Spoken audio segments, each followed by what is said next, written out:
right, let's bring in Michael Zeldin. He's a former federal prosecutor over at the Department of Justice. Michael, thank you for being here on the Hill.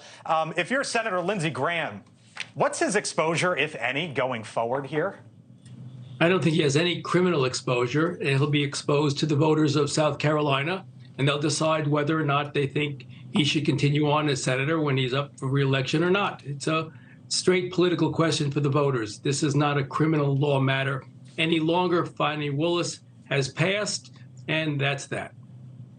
Can you explain to us, there was the group here, Lindsey Graham, David Perdue, Kelly Loeffler, those last two were former senators. Obviously, nothing happened to them, but to Donald Trump and the 18 others, obviously they have criminal exposure here potentially. How was that? Can you explain to us sort of the difference there and how that line was drawn? Sure. Well, it falls within prosecutorial discretion, and prosecutors look at the evidence that it has adduced in the grand jury and make determinations. In the case of Graham, 13 people said there was probable cause to believe that he committed a crime. 7 said otherwise. And Loeffler and the other, Perdue, similar splits in numbers. And so the prosecutor looks at it and says, you know what?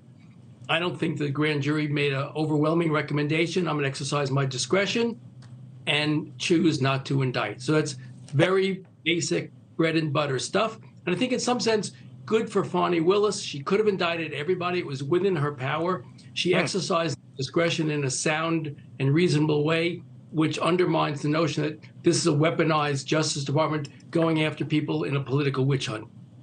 Michael Zeldin, former DOJ official. Michael, thank you. Appreciate the perspective. Mick, when you hear Michael there say good on Fani Willis, is that another way to look at it? I mean, I guess that's the other side of the coin. I think so. That's the argument. Look, I could have charged these people, but I didn't. I'm being reasonable. That's not how the Trump team is going to spin it. They go, look, right. They say you can indict a ham sandwich. I was expecting the next person on the list to be a ham sandwich. And my guess is that this is going to be part of the narrative that Trump pushes. Instead, you have your former national security advisor. Maybe a ham sandwich. That's right. Thanks for watching. Go to newsnationnow.com to find NewsNation on your television provider. And don't forget to subscribe. Click the red button to get more of NewsNation's fact-driven, unbiased coverage.